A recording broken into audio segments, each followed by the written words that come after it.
Nagbabalik na naman ang inyong tagapaglingkod ng mga balita at pawang katotohanan lamang. Naging mainit nga na usapin sa mundo ng social media. Talaga naman na magkakasibakan na dahil talagang hindi nga makakawala ang partido ni Kuting ng Norte at lalong-lalong hindi makakawala itong si Kuting ng Norte na ito dahil talagang sisibakin na sa pwesto dahil matapos ang matagal na pagsusuri ay talagang napatunayan na talagang inosente nga si Tatay Digong. Dito nga natin makikita na talagang pauuwiin na rin ng ICC si former President Rodrigo Duterte dahil ayon nga sa kanila ay wala silang mapatunayan na talagang totoong pakay kung bakit nga nandoon siya sa Netherlands. Dito nga natin makikita na marami pa rin nating kababayang mga Pinoy ang talagang sumusuportahan nga kay Tatay Digong. Kaya naman mas lalong nagulantang ang mga mambabatas doon dahil hindi nga nila tinatantanan hanggat hindi nga napapauwi si Tatay Digong. Kahit nga sa ibang bahagi ng bansa ay talagang suportado nila si Tatay Digong. Kaya naman ngayon ay kinakabahan na ang kapartido ni Kuting ng Norte dahil alam nila na masisibak sila sa pwesto at mapaparusahan sila. Well mga kaibigan, para nga sa karagdagang impormasyon, panoorin natin ang buong video. At kung bago ka lamang sa aking channel, huwag kalimutan i-click ang subscribe button at notification bell para lagi kang updated sa ating mga bagong video. At para sa sulit viewers natin dyan, maraming salamat sa walang sawang pagsuporta. More than 2 months na nilang illegal na kinidnap ang Pangulong Duterte at ito ang nangidnap, paulit-ulitin natin, ay ang gobyerno ni Marcos Jr. at ang kanyang mga kasabwat. Alright? Sinabi ni Attorney Kaufman, mga kababayan, dun sa interview niya with SMNI and with Alvin, alright? Salamat naman at ang SMNI nandyan lagi, sa The Hague. At itong mga palangga natin, sila Alvin na mga independent, vlogger siya naghatid sa atin ng information. O kita nyo, ang mga mainstream media, wala na. Nilamo na sila ng what? Wala na silang correspondence doon. So takot ayaw na yata nilang gumasos. But anyway, so ayon kay Attorney Kaufman, mga kababayan, ang totoong umuusig, okay, kay Pangulong Duterte, okay, dito ay ang nasa Maynila. Yun ang sinabi niya, ay ang gobyerno ni Bangag Jr. According to Kaufman, sa ating pananalita ay siya talaga yung nagtapon o nagpagkanulo kay Pangulong Duterte sa The Hague. Alright? Ngayon, ang sabi pa ay ginamit niya ang Office of the Prosecutor, okay, sa The Hague, para sa kampanya noong nakaraang election. Ulit-ulitin natin, bago pa itong pinakidnap o pinagkanulo, sabi nga ni Attorney Vic Rodriguez, ay inalay, di ba, ipinagkanulo ni Marcos Jr. si Pangulong Duterte sa mga naglalaway na banyaga dahil sa kanyang pampolitikang interes, di ba? Ngayon, yan yung sinasabi ni Attorney Kaufman. Ngayon, mga palangga, at doon ay tinanong si Attorney Kaufman, si Mr. Kaufman tungkol sa sanction na ginawa ng gobyerno ng Amerika ni President Trump doon sa kanilang chief prosecutor na si Karim. Diba? Remember that? Inulat natin yan sa inyo nung nakaraan. So ngayon, sinabi niya na wala namang kinalaman yung pag-sanction at itong ginawa ni President Trump sa sitwasyon sa Pilipinas. Diba? Kung ano man yung kinabubuisitan ng gobyerno ng Amerika, ni President Trump, dito sa ICC dahil nga dito sa issue ng Palestine. Okay, wala tayong kinalaman. Well, ang may kinalaman, hindi para sa akin, nakikita ninyo na ang may kinalaman talaga para ipagkanulo etong si Pangulo Duterte ay ang bangag-bangag na gobyerno. So kasi syempre, tinanong nila doon kung ano yung magiging impact nitong ginawa ni President Trump sa pag-sanction nga dito kay sa chief prosecutor. So pinapaliwanag ni Kaufman na walang kinalaman. So ngayon, mga kababayan, sinasabi talagang paulit-ulit not only Kaufman ng ating mga magagaling na abogado na talagang ang Pangulong Duterte ay talagang siya ay inalay. Alright? So, binanggit din dun sa interview na mayroon daw isang American prosecutor at hindi niya pinangalanan ni Kaufman na yung direct na usapan o nakikipag-ugnayan between the defense, sila yon, 'di ba? At yung American lawyer na yon, at everyday dun sila nagko-communicate kung ano yung mga hakbang, 'di ba? Regarding sa appeal or petition. Ngayon, mga kababayan, maliwanag pa sa sikat ng araw na talagang ang eksena dito sa ICC. Okay? Ito ay what? Ito ay talagang pinakidnap ang Pangulong Duterte. So natanong doon kung ano daw yung parang update or yung pag-take ng oath ni Pangulong Duterte as mayor ng Davao. So syempre, ang sinasabi niya doon parang hindi niya nasakop yun. It's about, yung mga lawyers ni Pangulong Duterte sa Pilipinas. Ngayon, mga kapalangga, talagang in-emphasize ni Kaufman doon na talagang yung mga kondisyon para mapauwi na nga ang Pangulong Duterte mula sa ICC. At dapat talagang magkaroon talaga ng, ng diplomatic na pag-uusap para mapabilis ang pag-uwi ng Pangulong Duterte. At ipinakita ng taong bayan, lalo na sa Davao, na yung pagkapanalo ni Pangulong Duterte sa Davao ay isang talagang sampal sa feslak ng mga bangag na ang Pangulong Duterte ay talagang mahal na mahal ng mga Davaoenyo, not only Davaoenyo, ng mga Pilipino dahil sa ipinakita ninyong protest vote, not only in Davao, pero kasama yung mga Duterte 10, dahil alam niyo naman yan, na nanalo talaga yung Duterte 10 sa iba't ibang bahagi ng bansa. Lalo na, di ba, talagang ipinakita ng OFW yung kanilang protest vote, mga kababayan. So, doon ay tanong na, parang tinanong doon na, maari bang, parang ang konteksto is, pwede bang sa pamamagitan ng, let's say, ng desisyon ni Bangag Jr., okay, na presidenteng Bangag, ay mapapabilis o mapapauwi ba ang Pangulong Duterte? Ang sabi dyan ni Kaufman, yes. Yes, di ba? So kitang-kita ninyo dahil siya naman ang nagpa-kidnap niyan. Dahil 2023 pa lang sinasabi ko na yun sa inyo. In-expose na natin yung mga IDs, even yung passport, pero hindi natin nilabas kasi sensitive yun, bawal yun. Di ba? Binasa ko lang sa inyo na pinapasok talaga ng Marcos Jr., ng Bangag, na si Lisa Canas, lahat sila dyan, ang ICC. Di ba? Ang mga tauhan ng ICC para ipakidnap ang Pangulong Duterte kasi akala nila pag nawala na ang Pangulong Duterte, magtatagumpay sila sa midterm election nila.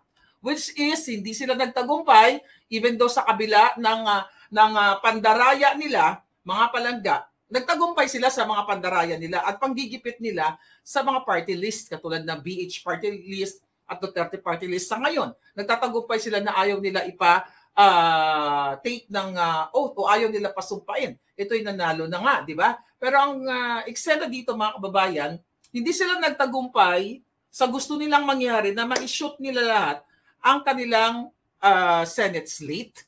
At ngayon ay pumalpak, di ba? Pumalpak dahil akala nila talagang mabibilog nila ang taong bayan. So ano nangyari? Nung pumalpak, nagdrama-drama si Bangag Jr. na mag-reconcile na lang, di ba? So ngayon, hindi din umepekto yung reconciliation. Anong nangyari? Di ba? Anong nangyari nung hindi umepekto yung reconciliation chuchu na yan na magpapanggap siya ng bait-baitan? Yan ang gusto nilang i-portray. Dahil sokong-soko na yung taong bayan. Ay, okay, magdrama naman ulit tayo. Kunyari, courtesy resignation sa mga cabinet post, sa mga cabinet secretaries at iba pang mga departamento para kunyari, linisin natin. Dapat clean, reforma ng kalinisan. Mga kababayan, for 3 years. Yeah, magti 3 years na. Ulit-ulitin natin, kung gustong linisin ni Bangag, hindi niya na inantay ang 3 taon para linisin ang sinasabi niyang gobyerno niya. Dahil sabi ko nga, in the first place, hindi po malinis ang mga Marcos, ang mga Araneta, ang mga Romualdez na nagpapahirap sa inyo every single day. Yan ang katotohanan. Kaya ang damage control sa lahat ng mga kadyutahan nila na nabuking na nga natin na talagang yung impeachment kay Inday Sara ay talagang ito ay binayaran, okay? Binayaran sa pamamagitan ng pera ng bayan ang mga buwakan ng GNMS na mga House Representative members. Ito ay teatro. Palabas lamang, drama-rama na kunyari lilinisin ang administrasyon. Sabi ko nga, hindi po malilinis yan dahil unang-una pa lang marumi na ang mga hinayupak na ito. Kaya lang sila nag-eksena ngayon para nga ilihis kayo dahil sobra na, overwhelming na ang bumabatikos sa kanila. At ipinapakita ninyo, kayo mga OFW, kayo mga palangga dyan sa Pilipinas, na talagang pag nanawagan, okay, ang mga leaders, ang mga grupo, na sige, magpakita tayo ng suporta, kaya Pangulong Duterte, lumalabas kayo lahat. Kaya itong dramatization 101, the courtesy resignation, chuchu-chuchu, sabi nga natin kahapon, ito ay loyalty check, di ba? Kung sino ang asong julol, at ito'y drama-drama, nag-usap lang sila na, kunyari, mag-courtesy resignation ka.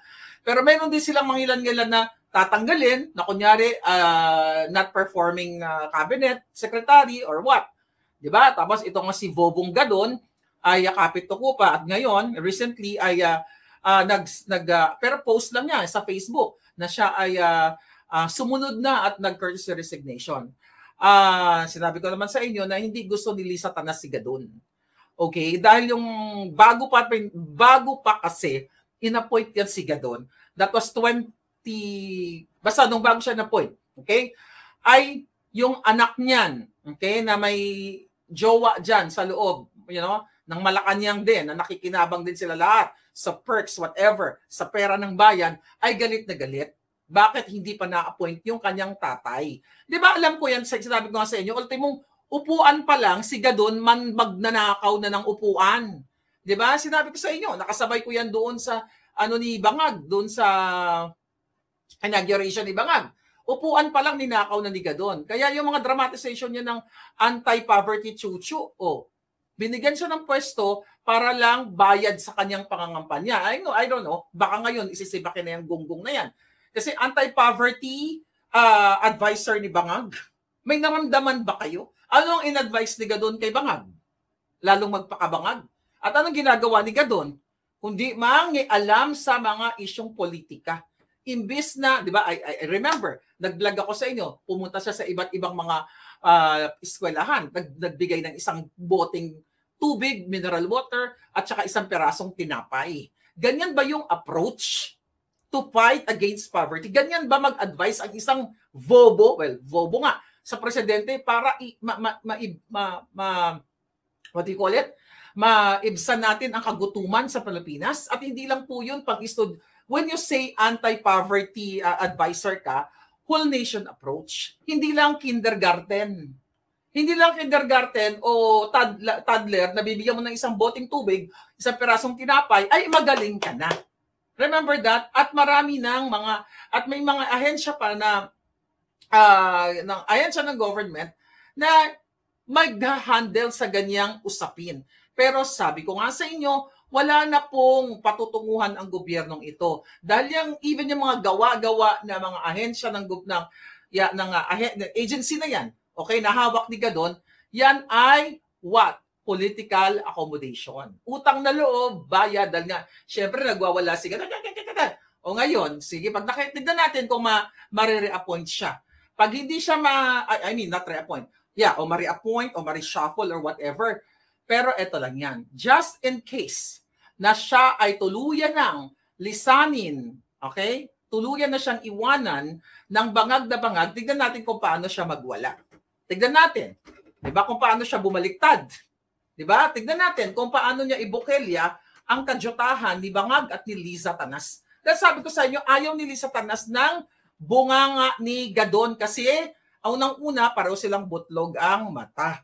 Alright? Alam na alam ko yan dahil kilala ko si Lisa Tanas. Galit siya sa kapwa niya, nget pa. Alright? Ganun yan. Sa kapwa niya, nget pa, galit siya. Okay? Gusto niya ng magagandang alindog katulad ko. Alright? Siyempre, ganun. Pero siyempre, insecure na yan ngayong hinayupak na yan.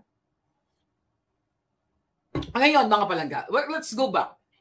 Dito sa Kasibakan na blues nila. Lahat po ito palabas, ulit-ulitin natin para makalimutan ninyo ang tunay na issue, pagpapagitnap kay Pangulong Duterte, ang kagutuman, mga kababayan, dahil kung gusto, kung totoong concern si Marcos Jr. sa inyong sa ekonomiya, sa mga infrastructure. Ano pa ba? Ekonomiya, infrastructure, mataas na bilihin, yung usaping paglipunan. Bakit? Ayaw, balik na naman tayo. Ayaw panagutin ang mga kidnapper, smuggler. Mamaya pupunta tayo sa smuggling issue. Ayaw panagutin ni Bangag Jr. ang mga hoarder, di ba? Na ngayon ay patuloy na namamayagpag dyan sa hoarder. Okay? Sa Department of Agriculture at sa Bureau of Customs, di ba? Dahil sila lahat yan magkakasabwat. Si Bienvenido, Rubio. Okay? 'Di ba? Nag-sign din siya ng courtesy resignation. Tignan natin.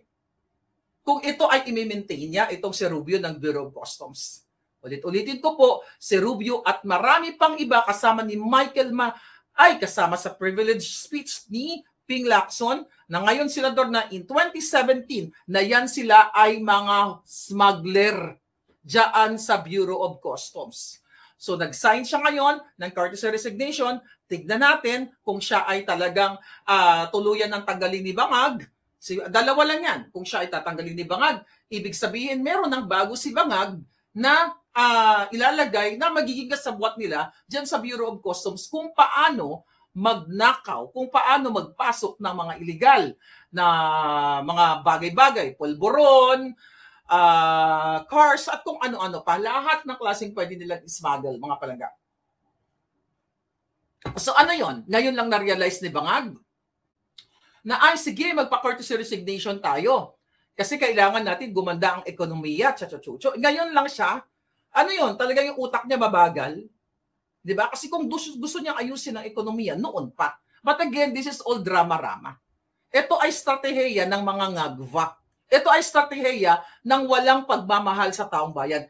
Ito ay drama-drama para i-cover up, para i-divert ang inyong isipan, okay, sa mga issue niya. Number one, yung pagiging addictus niya, pulboronic niya, na authenticated, di ba? Di ba? Hinahamon ko yan. Hanggang ngayon, wala namang kasong i-file dito sa California laban dyan kasi takot nga silang dalawa ni Lisa Tanas, pati yung kidnapping ni Lisa Tanas. Kung ako po ay nagsisinungaling dito na inaakusahan ko ang dalawang mag-asawang mga Bangag, kidnapper at saka addictus benedictus, pinaka-powerful sila dyan sa Pilipinas. Kaya nilang gastusin ang trilyon-trilyon pera para what? Para dalhin ako sa tamang sa legal, di ba? Pero puro proxy cases lang ang ginagawa nila kasi takot silang dalawa na mabuyang-yang sa buong mundo na mapag-usapan na may isang maharlika na tinataya ang buhay para kalabanin at i-expose ang pagkikidnapper nilang dalawa. Magkasabwat sila. Kasama yan. Sila Teddy Boy Locsin, kasama ni Teddy Boy, DFA, DOJ, lahat yan. Okay? Yun mga kababayan. Mga duwag yan, mga buwakan ng inang yan. Ang kaya lang nila, mag-hire ng assassins para gurgurin ako. Ang kaya lang nila mag-fabricate ng mga crime katulad ng ginagawa nila kay Harry Roque ngayon dyan sa Netherlands, sa gigil na gigil si Remulla na ipa-cancel ang passport ni Attorney Harry Roque. Paano nila ipa-cancel ang passport? Hindi naman nagagamit ni Spokes Harry yung passport. Alam nyo ba na hindi hawak ni Spokes Harry yung kanyang passport? Why? Sinubmit niya yun doon sa Dutch government. Kasi nga, nag-a-apply siya ng asylum. Kaya nga alam niyo mga kababayan, nagmumukhang tanga itong mga jutang Genimes. Para sa kalaman nyo, hindi po hawak ni Harry Roque ang kanyang passport ay hindi niya ngayon ginagamit. So whether ipa-cancel nila yan, di ba? Dahil yan naman ang intensyon nila eh. Wala na rin sa isa yan. Dahil may hawak si Harry, kaya siya nakakagalaw sa Europa, meron siyang certification na ongoing yung pag-process ng kanyang asylum visa. ginagawa kayong tanga ng mga bangag na yan, ng DOJ na yan. Sabi ko nga, na dapat managot yan. So ang tawag dyan sa kanilang strategy, mga palaga, sa mga strategiya nila, ay dinidistract ang inyong mga perception, ang inyong mga pananaw and everything para i-divert, di ba? Para i-divert ang isyong kriminalidad.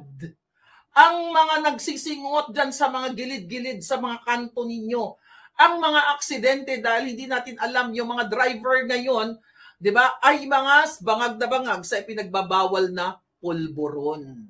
Di ba, dinadivert yung pagnanakaw nila, yung vice scam na yan ay pinaila ng kaso ni Attorney Vic Rodriguez, Attorney Ungab, kasama ang Pangulong Duterte dyan, sa isyo na yan, na talagang chinurva nila. Okay, chinurva nila ang pera ninyo. Diversion ito. Diversion sa sitwasyon ninyo ngayon, sa nangyayari na hindi naman natataas ang sweldo ninyo, pero tumataas ang mga bilihin, tumataas ang mga services, tubig, kuryente, o kung ano-ano pang mga services na yan. Diversion yan. Diversion yan dahil ngayong June, di ba, in-expose ko sa inyo, si Bangag ay iikot na naman sa buong mundo.